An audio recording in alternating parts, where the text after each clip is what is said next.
নিজেদের ধারণার বাইরে কিছু করতে পারেনি। এটা এমন এক প্ল্যাটফর্ম যেখানে তুমি যা করতে চাও শতভাগ ও তারও বেশি করতে পারবে, আর তা অন্যদের সঙ্গে ভাগাভাগি করতে পারবে। তোমার কথা জানি না, কিন্তু আমি অপেক্ষা করতে পারছি না সেই তরুণী বা যুবতীকে দেখার জন্য যিনি আফ্রিকায় প্রজন্মের পর প্রজন্ম ধরে সংগ্রাম করে এসেছেন, আর এখন বাইরে গিয়ে বুঝতে পারছেন তিনি সেই সৌরশক্তি চালিত কূপ তৈরির অংশ, অথবা ছোট্ট একটা স্কুল গড়ে তুলছে। সে জানে সে এর অংশ ছিল, এবং তুমি যদি এটা সারা পৃথিবীতে ছড়িয়ে দাও তাহলে কেমন হবে ভাবো। আমরা কি প্রতিটা ছোট ছোট সমস্যা বদলে দিতে পারবো? না। আমরা যদি কিছুই না করি তাহলে কিছুই বদলাবে না। আর আজ এস তো ইতিমধ্যেই দৌড় শুরু করে দিয়েছে। তার হাতে মশাল আছে, আমাদের শুধু ওর পেছনে যেতে হবে আর অপেক্ষা করতে হবে ও কি বলে সেটা দেখার জন্য। সবচেয়ে খারাপ হবে ধরে নি ও কোথায় যাচ্ছে, কেন যাচ্ছে, কি করছে, কেন করছে। আমরা জানি না, কিন্তু আমরা জানবো। শোনার মতো লাগছে, আমরা খুব শিগগিরই জানতে পারবো। তাই এগিয়ে চলো, তাদের অনুসরণ করো যারা তোমাকে সত্য বলে। এবং এই মুহূর্তে সত্যটা একেবারে পরিষ্কার না হলেও মনে রেখো, এটা আমাদের নিজেদের সুরক্ষার জন্য। স্বচ্ছতা আমাদের অতীতে কোনো উপকার করেনি, বরং ক্ষতি করেছে। আমরা এমন কিছু মানুষ নিয়ে কথা বলেছি, তাদের বট করে তুলেছি, যারা আসলে সেই সম্মান পাওয়ার যোগ্য ছিল না। আমরা এমন ভাবে আঙুল তুলেছি যেন তারা আসলে যতটা বট বা ভালো তার চেয়েও বেশি কিছু। তাই শুধু আশা আর স্বপ্ন থাকাটা সেটাও ঠিক আছে, কিন্তু শেষ পর্যন্ত এই আশা আর স্বপ্নকে বাস্তব হতে হবে, না হলে তা মরে যাবে। আমি সবাইকে বলতে পারি আমি আর শুধু আশা আর স্বপ্ন নিয়ে থাকতে চাই না। 6 বছর পর তুমি আমার মুখে আর আশা আর স্বপ্নের কথা শুনবে না। তবে এই 6 বছরের মধ্যে এমন একটা সময় ছিল যখন এটা শুধু আশা আর স্বপ্ন ছিল না। মিস্টার মুফার আসলে কিছু করেছিলেন। তিনি একটি পণ্য নিয়ে এসেছিলেন, আর প্রায় 10 দিনের জন্য সেটা দারুণ ছিল। মানে সেটা প্রত্যাশার চেয়েও বেশি ছিল। আর আমরা সবাই জানি এরপর কি হয়েছিল। কিন্তু সামনে এগিয়ে যেতে গেলে আমি আর শুধু আশা আর স্বপ্নের কথা বলবো না। যখন আমাকে শুনবে সামনে এসে বলতে কি আসছে, তখন সেটা হবে, কারণ সেটা বাস্তব, সেটা এগিয়ে যাচ্ছে, সেটা সবার সঙ্গে কাজ করছে। যদি যখন আমাকে এটা নিয়ে বলতে শোনো, তখন সেটাই হচ্ছে বন্ধুরা। এখন এখানে একটা শর্ত আছে, এটা মিস্টার মুফারও বলেন। তিনি এটা নিয়ে শেষ করেছেন, তিনি আশা আর স্বপ্ন নিয়ে শেষ করেছেন। উনি ফেজ 2 নিয়ে কথা বলেন না। আমি ফেজ 2 সম্পর্কে কিছুই জানি না, তবে উনি প্রস্তুতি নিচ্ছেন। আর একটু আগে ব্যাক অফিসে সেটাই বলেছেন। তাই আশা আর স্বপ্ন, বন্ধুরা, এগুলো সরিয়ে ফেলো। যখন আমরা কথা বলি, যখন আমরা ফেজ 2 নিয়ে কথা বলি, যখন আমরা মিস্টার মুফারের ব্যাপারে কথা বলি, তখন সেটা হবে কারণ আমরা পরিস্থিতির বাস্তবতা জানি, আমরা দিনের বাস্তবতা জানি। আর আমি বিশ্বাস করি যখন মিস্টার মুফার এটা নিয়ে কথা বলা শুরু করবেন, তখন আমরা খুব খুব উত্তেজিত হতে পারবো। ওটা হবে সত্যি সত্যি দারুণ একটা সময়। তাহলে আমি কিভাবে তোমাদের কোনো ধারণা দিতে পারি কি হচ্ছে? আমার কাছে তোমাদের জন্য একটা ছোট গল্প আছে। এটা সত্যি সত্যি দারুণ একটা গল্প। আর যদি তুমি বোঝো, উহু, তুমি তুমি বুঝবে আমি শেষ করলে, বিশ্বাস করো। আর গল্পটা শুরু হয় 6-7 বছর আগে, যখন মাটি, ড্যান আর আমি এই ব্যবসায় এসেছিলাম আর মিস্টার মুফারকে অনুসরণ করা শুরু করেছিলাম। আমি অনলাইনে আছি অনেক দিন ধরেই। আমি অনলাইনের কিছু বট খেলোয়াড় ইনফ্লুয়েন্সারদের চিনি। আমি তাদের ব্যক্তিগতভাবে চিনি, আমি দেখি তারা কি করে। আর যখন মাটি, ড্যান আর আমি এসেছিলাম এবং মিস্টার মুফারের সঙ্গে যুক্ত হয়েছিলাম, তখন এই লোকগুলো একটা ব্যবসা শুরু করেছিল। ঠিক আছে, এটা ছিল একটা সহজ ব্যবসা। এটা ছিল একটাই নিশ, একটাই পণ্য, আর তারা ঠিক করেছিল এই নিশে ঢুকে ওই পণ্যটাই বিক্রি করবে। আর 5 বছরের মধ্যে তারা এই ব্যবসাটাকে শূন্য থেকে $5 মিলিয়ন নিয়ে গিয়েছিল। আমি এটা কিভাবে জানি? ওহো, 1.5 বছর আগে তারা ব্যবসাটা বিক্রি করে দিয়েছিল। তারা কত টাকায় বিক্রি করেছিল? $5 মিলিয়ন। তারা $5 মিলিয়ন পকেটে করে নিয়েছিল। তাই তারা খুব খুব ভালো করেছে। আমি জানি তারা কি করে, কিভাবে করে, কখন করে, তাদের ব্যবসা সম্পর্কে সবকিছুই জানি। এটা আমাদের থেকে একটু আলাদা, কারণ তারা একটাই পণ্যের উপর ফোকাস করে, ওটাই তারা বাজারজাত করে। তাই আমাদের আর তাদের মধ্যে কিছুটা পার্থক্য আছে, কিন্তু আমি জানি তারা কি করে। এটা এটা কোনো বড় ব্যাপার না। আর মার্টি, ড্যান আর আমি যখন মিস্টার মুফারার সঙ্গে যাচ্ছিলাম, তখন এই লোকগুলো, আমি আমি অনেকের কাছ থেকে শুনতাম, তারা বলতো, জানো মাইক, তুমি কি করছো? তুমি এখনো কেন আছো? তুমি এখনো কেন এটা করছো? মানে, তুমি জানো তুমি কি করছো, কিন্তু তুমি তো কোনো টাকা পাচ্ছ না, 1 পয়সাও কামাচ্ছ না।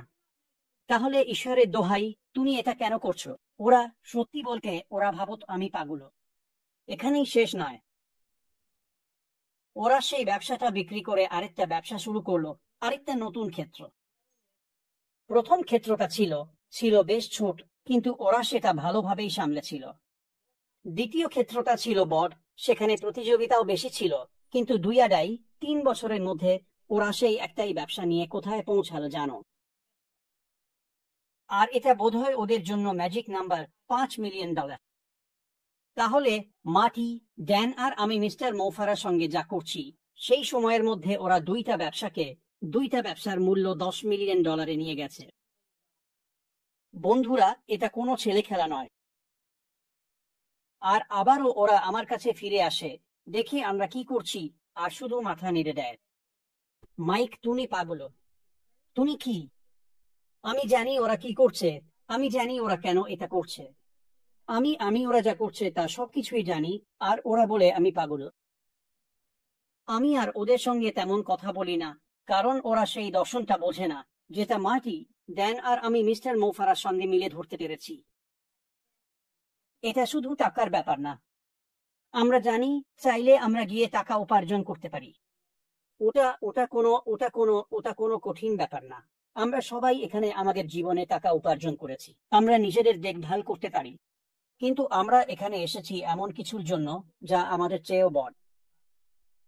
আর মিস্টার মৌফারা আমাদের যা দিচ্ছেন, তিনি আমাদের জীবন বদলে দেওয়ার ক্ষমতা দিচ্ছেন। জানো, যখন আমি এই অনলাইন ইনফ্লুয়েন্সারদের সঙ্গে কথা বলি, তারা কি সত্যি কারো জীবন বদলায়? হ্যাঁ, খুবই সামান্যভাবে। তারা তারা একটা পণ্য বিক্রি করে, মানুষ আসে, পণ্যগুলো ব্যবহার করে, এগুলো ভালো পণ্য, কিন্তু সেটা কি সত্যিই তাদের জীবন বদলে দেয়? এটা কি তাদের মূল জীবনটাই বদলে দেয়? এটা কি তাদের সেই স্বাধীনতাটা দেয়? আর না, এটা দেয় না, ওদের কিছুই দেয় না। আর যখন আমি ভাবি মিস্টার মোফারা কি করছেন, যখন আমি তার স্বপ্নটা ভাবি, যখন আমি ভাবি তিনি সবকিছু একসাথে গড়ে তুলছেন, এটাই তো আমি কেন এখানে আছি তার কারণ। আমি কারো একটা জীবন গভীরভাবে বদলে দেওয়ার ক্ষমতা পেতে যাচ্ছি।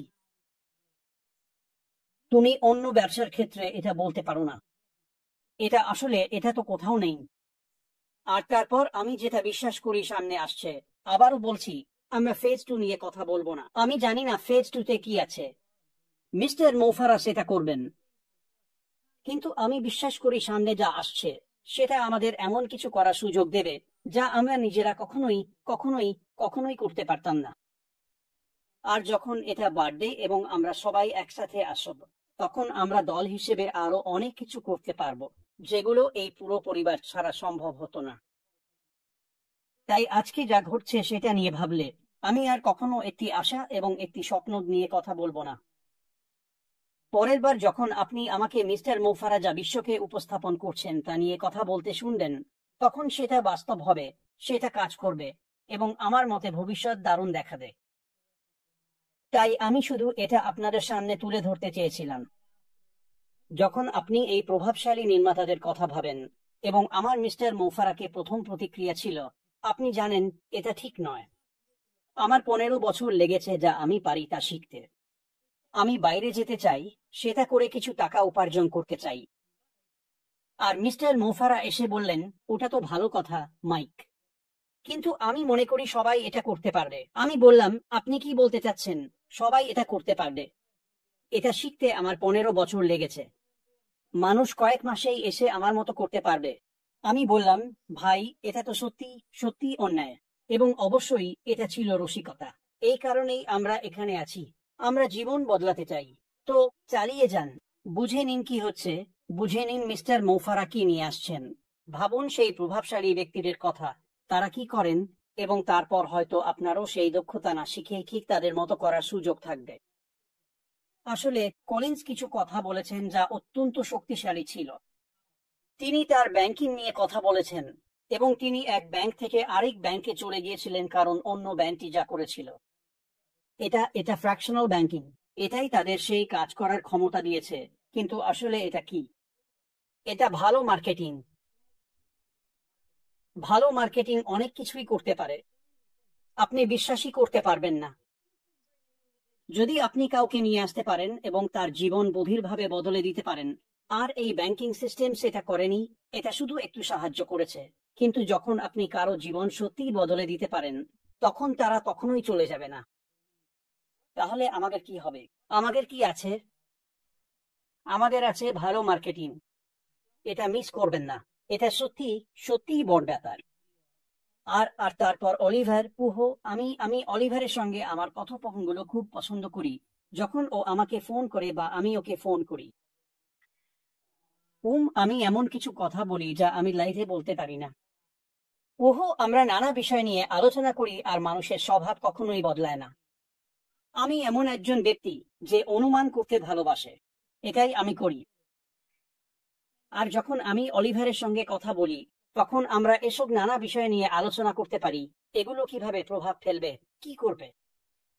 আর সেদিন যখন আমি অলিভারের সঙ্গে কথা বলছিলাম, মনে হয় একদিন বা 2 দিন আগের কথা, আমি একেবারে অবাক হয়ে গিয়েছিলাম। এমন কিছু যা আমি ভাবিনি। অলিভার সেটা বলল, আর আমি বললাম, হায় রে, দারুণ ব্যাপার। আমি বললাম, এটা তো একেবারে অবিশ্বাস্য।